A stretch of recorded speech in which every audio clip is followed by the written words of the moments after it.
Sociology of crime? Why does it happen? The world is a place so jumbled up amongst its contradictions that it almost seems unrecognizable to itself. And one of the many contradictions of the world is that of morals and laws, which could be understood in the context of crime. Often we think that morals and laws go hand in hand. Laws are rules and regulations that reinforce the morals of the society as they are made for the greater good of the society. People who break the laws are criminals and are sent to prison, and those who follow the laws remain free. The straightforward baby like thinking, which symbolizes a rosy posy version of the justice system in the society, makes us reach to the first myth about crime, and that is all bad people are sent to prisons and all good people are out here free. This myth is based off on the blind belief that justice is served on the basis of what is morally good and morally bad. We think that our laws protect the good and punish the bad. To those of you believing it to be so, well, sorry to say, but it is a fresh load of bullshit. Waking up to reality, we find that the society deems anything to be legal or not based on if it is acceptable or not. The society or the system doesn't give a fuck about what is morally good and bad. The only thing that it cares about is if all individuals are in conformity with the shared values and beliefs. This crime is not an act against the good, it is an act against what we perceive as acceptable. And this also means what is bad can also be acceptable. And history has been an archetype of it. Mahatma Gandhi and other revolutionaries were criminals under the British Raj. They were arrested and punished, but we still see them as the noble flag bearers of the Indian independence. The apartheid policies in South Africa followed a proper system of segregation among the whites and non whites. However, it is not in any way possible to say that this was a law made for the moral good of society. What is even more interesting is that this line of acceptance changes over time because the belief of the society or lawmakers changes as well. Homosexuality was not acceptable and a crime in the United States in the 18th century, but now no one sees a street not decorated with pride flags during the Pride Month. To put the reality check aptly, crime is an act committed against laws founded on the common limit of tolerance of society or lawmakers at a given time. Now, another major myth around crime is criminal behavior is inherited. Though traits that cause someone to be a criminal may be passed down through genetics, but there is no crime genes that can be passed off from a criminal to its offspring as to develop in them tendencies to trespass on a private property and smoke weed with a gun in hand. Rather, sociology believes that criminal behavior is adopted. It says crime is influenced by environmental factors, and thus the society forms the conditions that necessitate criminal acts, not criminals themselves. So, how does society form criminals? But before we move on, if I go on to ask you, who are you, what would you say? If you are like any other sane person, you would say your name. I am this. But think about it. Are you really your name? If I say I'm Jim Gorgon, well, Jim and Gorgon are just two words made up of 9 letters in total.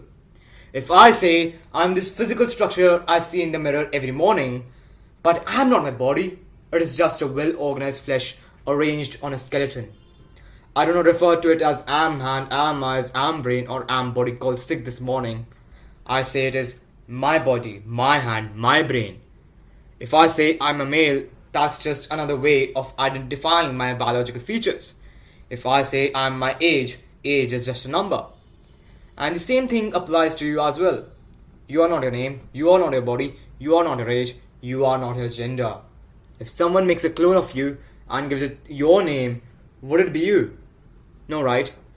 That would be a duplicate of you, but not you.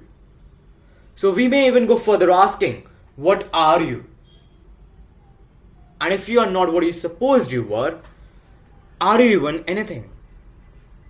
Get the answer to these mind-boggling questions by buying our ebook Psychology of You for just $1 through the link in the caption.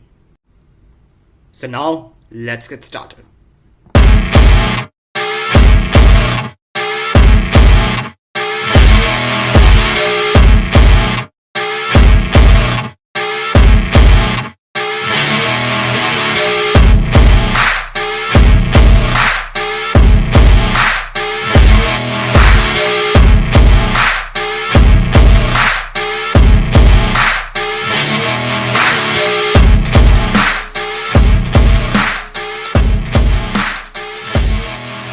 Now, before we answer that question, we need to first understand the conditions where the crime occurs.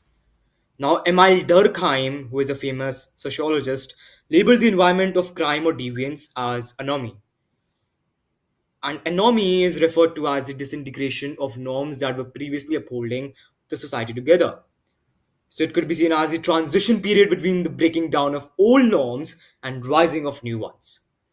Now, according to Durkheim, if people are not properly socialized into the shared norms and values of society, or if a society was changing so much that it was unclear what the shared norms and values were, then people resort to deviance.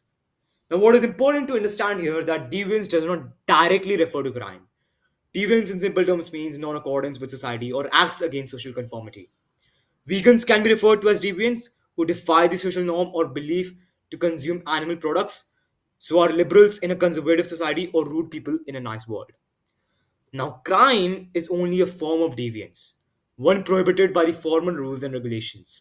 The reasons it occur mostly in the state of societal anomie is because the breakdown of social ideals and goals leaves people purposeless and disconnected. Social conformity fades away and people develop their own meanings to pursue greater benefits.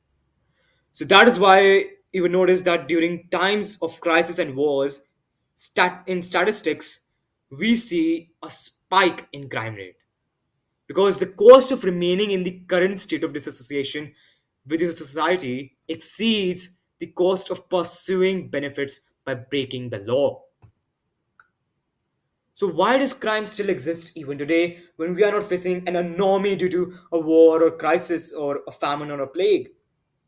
The answer is individual anomy. Anomy can also occur as a psychological phenomenon for an individual, where the person or one's identity degenerates in the society.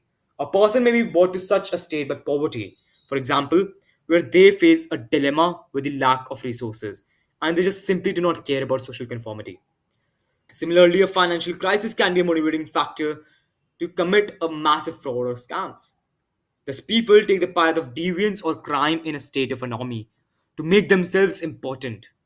Anomy induces a high cost in the present condition, which forces individuals to attain better outcomes for themselves, irrespective of the means to achieve it. Now, I would like to bring back the question we discussed earlier that how does society forms criminals? And that is where the crisp of the sociological debate is around. It is about what results in the creation of a normie as to put forth a crime. And there are three theories we have presented that seem equally relevant and equally flawed. The first one is the functionalist theory. It says that crime is an essential part of the society. Crime acts as a tool of creating social deviance, which alerts the society about its shortcomings. Crime is born out of a weakness of the societal structure and thus points towards these weaknesses. As a result, society becomes firmly bonded together to respond to these deviances, and sort of a collective conscience is generated. And that is exactly where the point of social change lies. For example, the Nirbhaya rape case of 2014 served as an eye opener for the society towards the problem of rapes. A collective conscience was found, and the society responded to the deviance by making rape laws and sentences stricter. Ultimately, the case of Nirbhaya served as an important function to create social change in the society. This theory is based on the premise that a society without crime is a stagnant one. Crime creates the ground for change. Now we come to social strain theory. Now, the social strain theory believes that crime and deviance are not objective facts, but subjective realities created by the dominant class to maintain their power and benefit the interests of society. The law system is harsher for the marginalized as it expects them to be in social conformity without guaranteeing the means to achieve the common social ideals. Whereas the dominant ones are able to avoid scrutiny and define the limits of the law. Thus, the legal system benefits the privileged and does not protect the weak. And as a result, a state of anomy is produced for the deprived, and they are forced to take the law in their own hands. For example, in the famous movie Joker, Thomas Wayne was running for the mayor elections despite his illegally skirting away from responsibility of being the father of Arthur Fleck. In fact, when Arthur killed the three employees from the Wayne's company because they were beating him up in the subway, the media does not even care to dive into Arthur's side of the story. Rather, they present the killed as valuable employees of Wayne's company wrongfully murdered. As the pressure to pursue social ideas built up without the law on his side, Arthur rose in the form of Joker, I suppose, taking the law in his own hands. So, in simple terms, what the theory means is that when opportunity are scarce for the disenfranchised, the social strain bursts and they go on creating new opportunity structures. The outlaws break the laws in the pursuit of creating their own laws. They try to make the unconventional conventional, exception the rule. Now, the third theory we come about is the social control theory, which thinks that the crime is a result of low self control in people, which causes them to run towards simple gratification of desires. These crimes are often conducted by risk taking, impulsive people who find upliftment in destruction.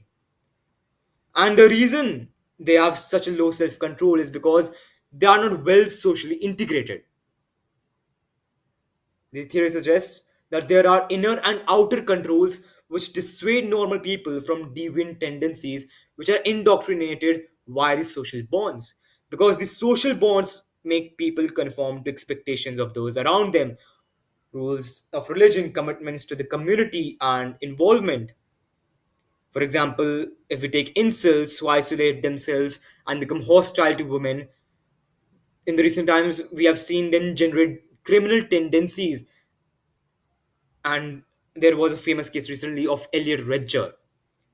So what we tend to know from this theory is bad social bonds equals to more tendency towards deviant actions.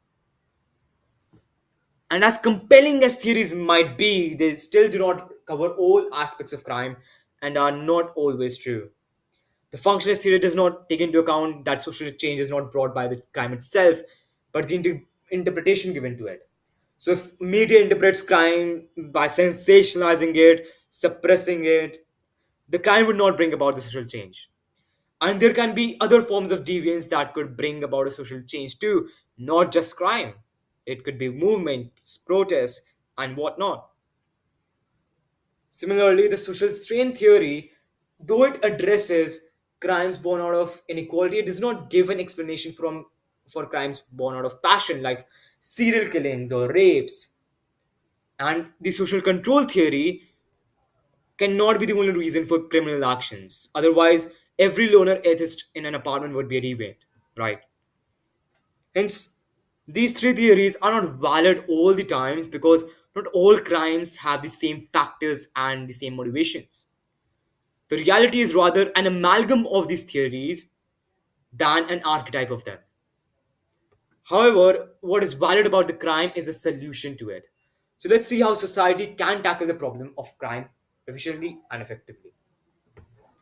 And I think by this point, we have all seen the good old saying flash on our feed with a silhouette of a wise man, which says, prevention is better than cure. And I must say that shit ain't a joke. Just like a vaccine to TB is better than drugging up your body to treat it, preventing the scenario of crime altogether is better than figuring out how to electrocute testicles to punish a crime. Prevention of crime can work in two ways: preventing the occurrence of a criminal act or preventing the transition of a person into a criminal.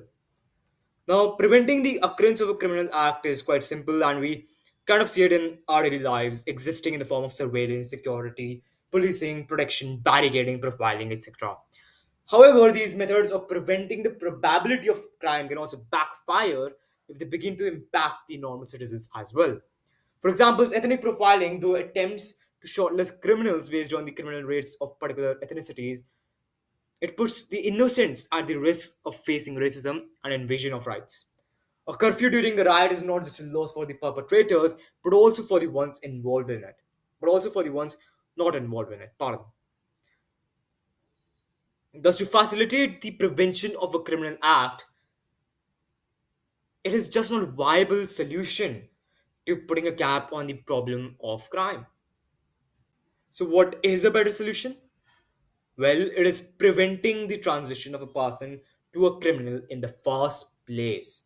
Following the social strain theory, we need to bring reforms in the law system, and that incentivize the weak who lack the main means to achieve socially accepted goals and ideals. Such a change requires a transition from equality before the law to equal laws for all, where the poor and the rich enjoy equal rights in actuality. However, such a change must also be complemented with the social integration of the weak or isolated individuals in the society who are more probable to commit a crime, a criminal act, as seen in the social control theory. And for the establishment of a well socially bonded society, it becomes crucial then to remove individual autonomy via upliftment of society, access to education, and community involvement. And here comes the need to discuss the cure of crime. When the task of prevention has failed, but the crime has been controlled.